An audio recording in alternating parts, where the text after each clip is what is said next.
During dinner, Shola's husband suddenly said, "I want an open marriage." She froze. Before she could speak, he added, "If you don't like it, you can leave." Then he stood up and dropped another bomb.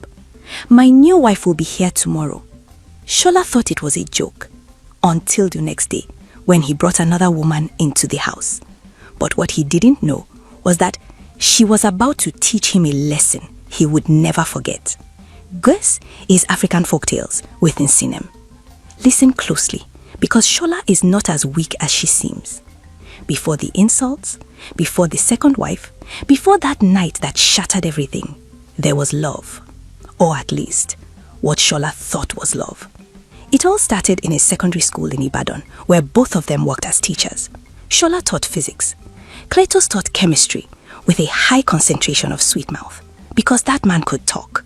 "Shola, if beauty was a subject, you would be the principal," he would say, adjusting his cheap tie like a CEO of compliments. Shola would blush like a secondary school girl writing WAEC for the first time. Other teachers warned her, "Be careful of that Cletus," one of them whispered in the staff room. "He talks too much." But Shola, she didn't listen. Love had already blocked her ears, and before long, Cletus proposed. Not with a ringo, with grammar. "Shola, you are the missing chapter in my life's textbook." That was how she said yes. Now, when it was time to pay bride price, that was when reality showed. Cletus suddenly became financially unavailable. "I'm just trying to stabilize first," he said. Stabilize care. The man could not even stabilize recharge card. But Shola, deeply in love and slightly foolish, made a decision. A decision she would later remember and say, "God, why didn't I slap myself that day?" She withdrew all her savings, every single kobo, and handed it to Cletus. "Use it," she said softly. "Let's build our future together." Cletus smiled. That smile, if you saw it well, you would know it was not love. It was victory. But Shola didn't see it. Nobody in her family knew. To them, Cletus was a responsible man who paid everything. Only Shola knew the truth, and she kept it like a secret secret. After the wedding, Shola moved into Cletus's apartment. Apartment kwa. That place was a test of faith. When rain fell, it didn't just fall outside. It attended the housewarming inside.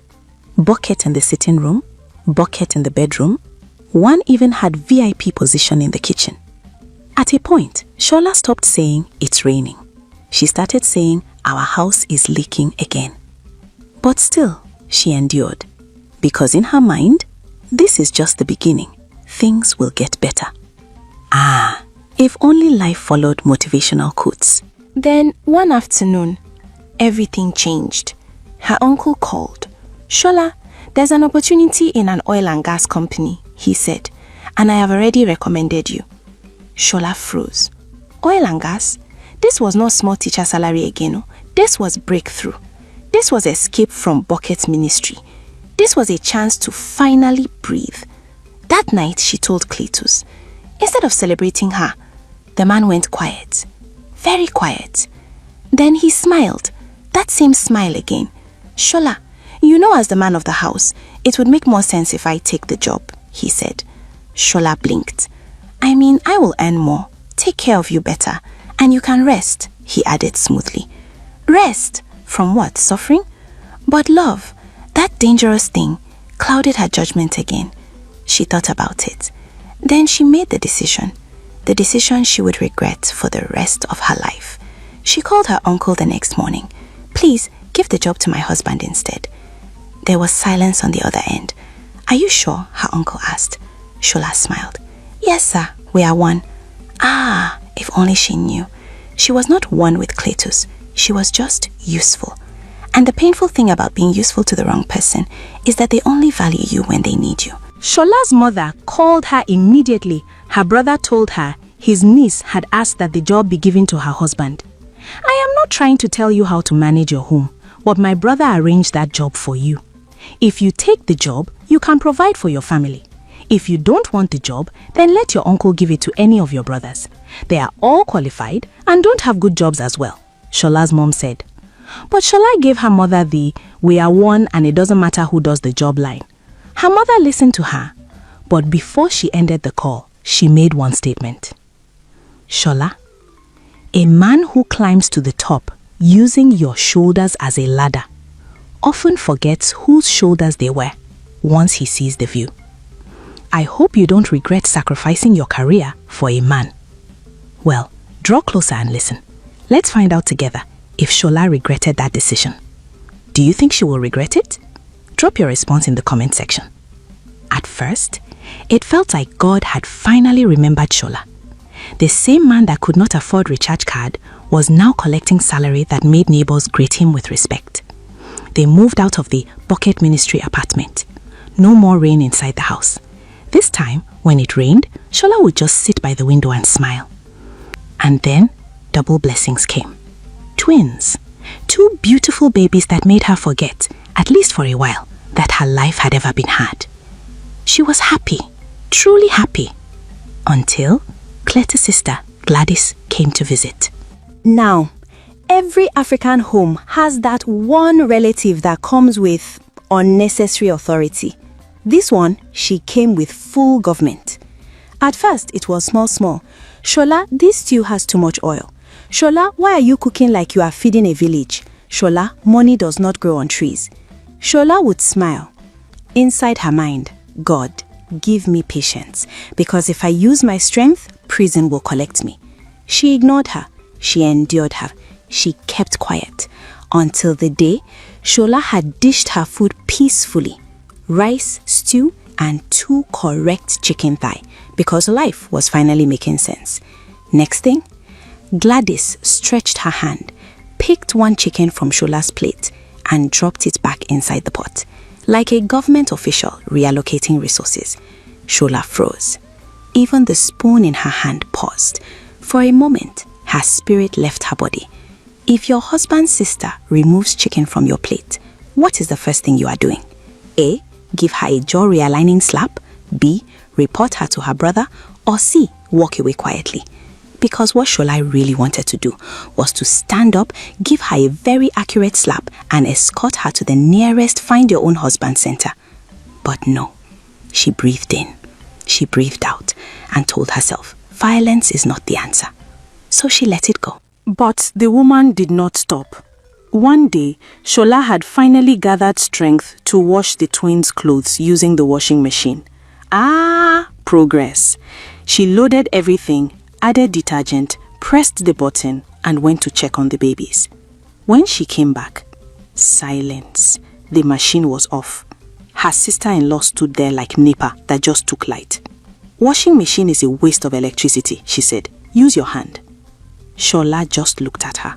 No words, because if she spoke, it would not be English. She quietly walked away, entered the bedroom, grabbed a pillow, and screamed inside it. That pillow saw things that day. When she finally told Cletus, expecting at least small support, he looked at her and said, just wash it with your hands. That was the moment something inside Shola shifted. Not broken, shifted. Because slowly, gradually, Cletus began to change. It didn't happen overnight, no.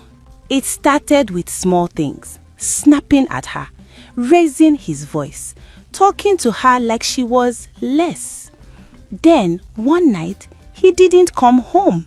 Shola didn't sleep. She called him again and again. No answer. Her heart was beating like she was writing jam without reading. One night became 2. 2 nights, no explanation. When he finally came back, Shola rushed to him. Cletus, where were you? I've been calling. He walked past her like she was air. No apology, no explanation, nothing. That was when the late night calls started. Phone ringing at odd hours. Him stepping outside to answer, lowering his voice, smiling at his screen, smiling but not at her. Meanwhile, Shola was still managing her small teaching job. The business he promised her, that one was still in the land of coming soon. Shola felt it. That heavy feeling, like someone trapped inside a life they didn't plan. 2 babies, little income, no support. She would sit sometimes, look at her children and whisper, "If I leave, how will I survive?" So she stayed. She endured. She adjusted. She told herself it will get better. Until one day, Cletus looked her straight in the eye and said, "I want an open marriage." And just like that, everything Shola had endured, everything she had sacrificed, came crashing down. But what Cletus didn't know was this: the woman he thought was weak was only waiting. And when her time comes, even he will not recognize the Shola he married. If you are enjoying this story, don't forget to like, subscribe, and share with someone who loves a good African tale. Cletus thought he had control. He thought Shola would cry, beg, and accept her fate. But he forgot one thing: the quiet ones are always the most dangerous. Because while he was planning his open marriage, Shola had already started planning something else. And when it finally unfolds, Cletus will wish he never brought that woman into his house. That night, Shola begged. Not loudly, not dramatically, just quietly, like someone trying to save what was left of her life. "Cletus, please, let's talk about this," she said. But Cletus, his mind was already made up. You know that kind of stubbornness that is not even from sense, just pure nonsense. That was the one. By morning, Shola already knew she was on her own. Then, the next day, exactly 12 noon, as if the devil himself booked an appointment. Ding dong, the doorbell rang. Shola stood still for a moment. Her heart knew before her head did. Slowly, she walked to the door and opened it. And there she was, Matilda, the biology teacher from Shola's school. That woman. In school, they used to say, she doesn't just teach biology, she practices it, especially with other people's husbands. Matilda stood there, sunglasses on, confidence high, and 2 full suitcases like she was checking into a hotel she already owned. Shola looked at the bags, then looked at her face, then back at the bags. No need for introduction. This one did not come to visit. She came to stay. "I'm here to see your husband," Matilda said, with a smile that could insult your entire generation. Shola didn't reply, because at that point, if she opened her mouth, what would come out would bring more chaos. She simply brought out her phone, dialed a number, placed it on her ear, and said quietly, "I'm here." Before Shola could even say the word infidelity, Cletus appeared, like a man who had been standing behind the curtain, waiting for his cue. "Matilda, you're here," he said, smiling like someone who just received a promotion. Shola watched as her husband collected another woman's luggage, watched as he led her inside the house, watched as if she was watching a movie, but unfortunately, she was the main character. Then came the final insult, the spare room, the same room he had asked his sister to clean. That room was not for a guest.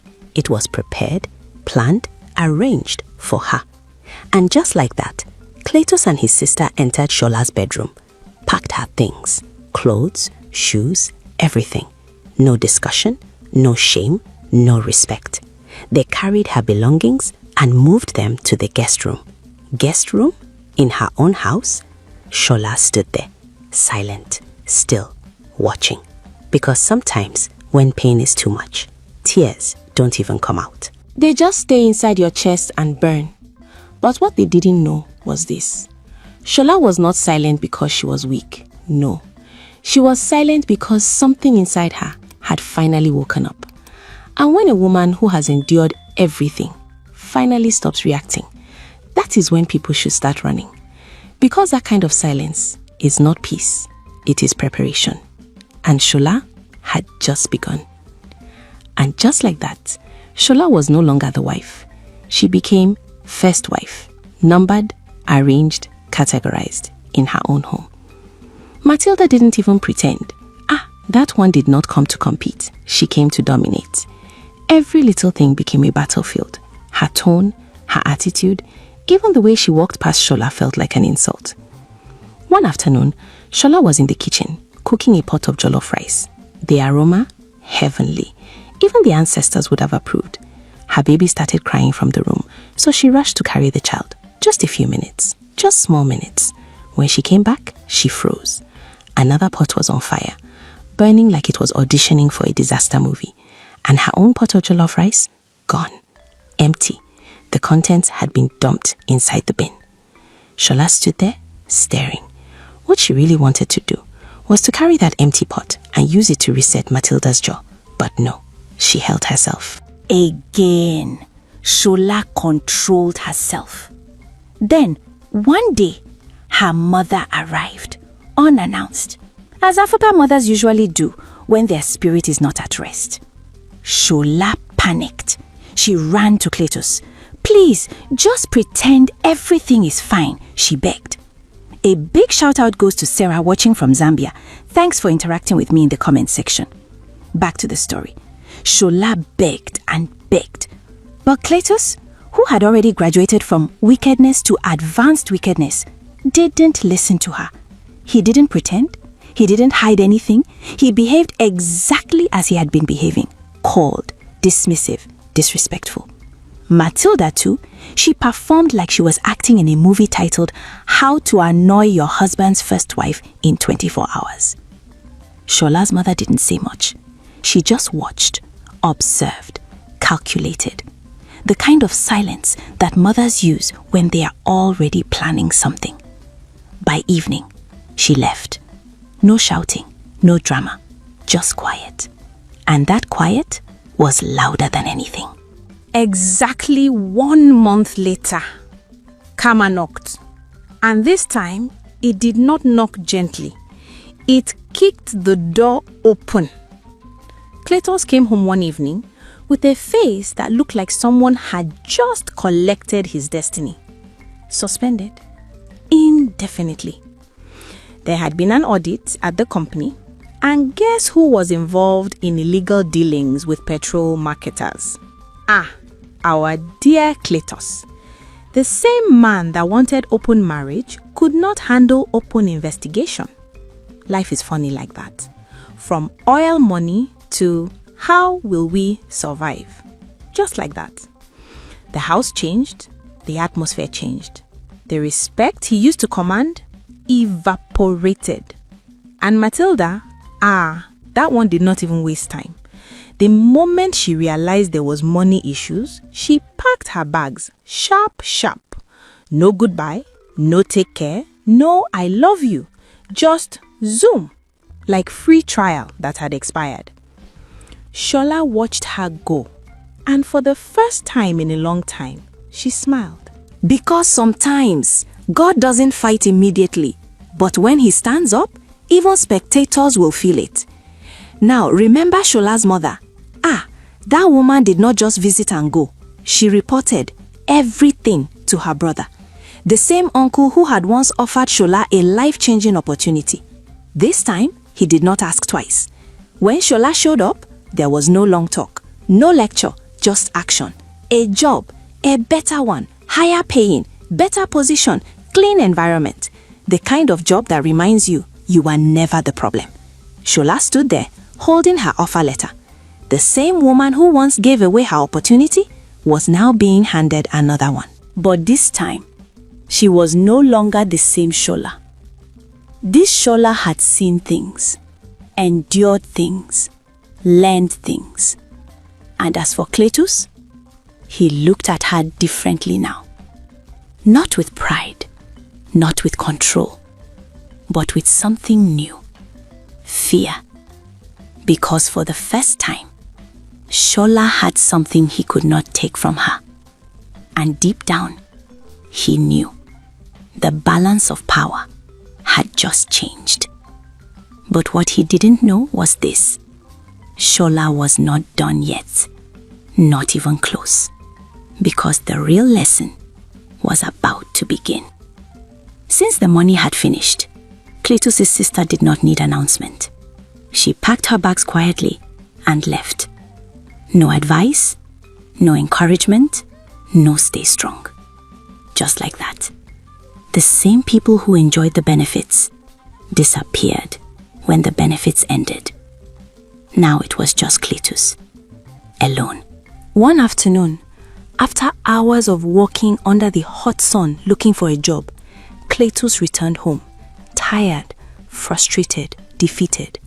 But as he opened the door, he stopped. The house was full. Shola was there, her mother, her father, her uncle, even a few relatives.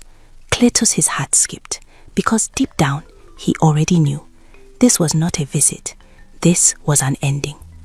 Shola's father stepped forward, calm, dignified, final.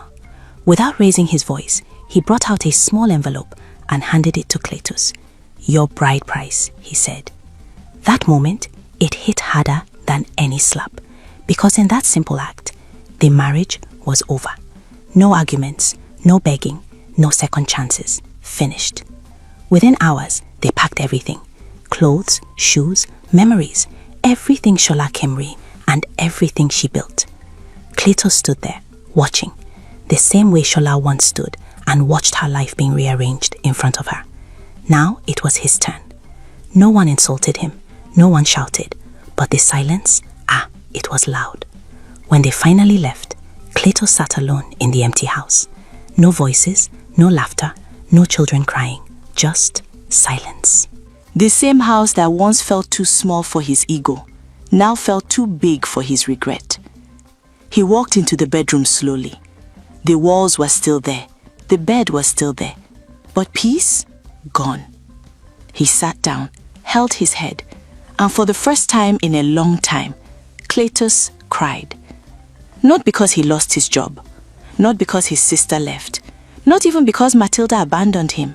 No, he cried because he finally understood what he had lost. A woman who believed in him when he had nothing. A woman who chose him when she had better options. A woman who gave him everything and asked for nothing but love and respect. And he traded her for pride, greed, and temporary pleasure. As for Shola, she didn't look back. Because some endings are not losses, they are freedom. She focused on her new job, raised her children in peace, and slowly rebuilt the life she once sacrificed. This time, for herself. Tell me, if you were Shola, would you have stayed or would you have left?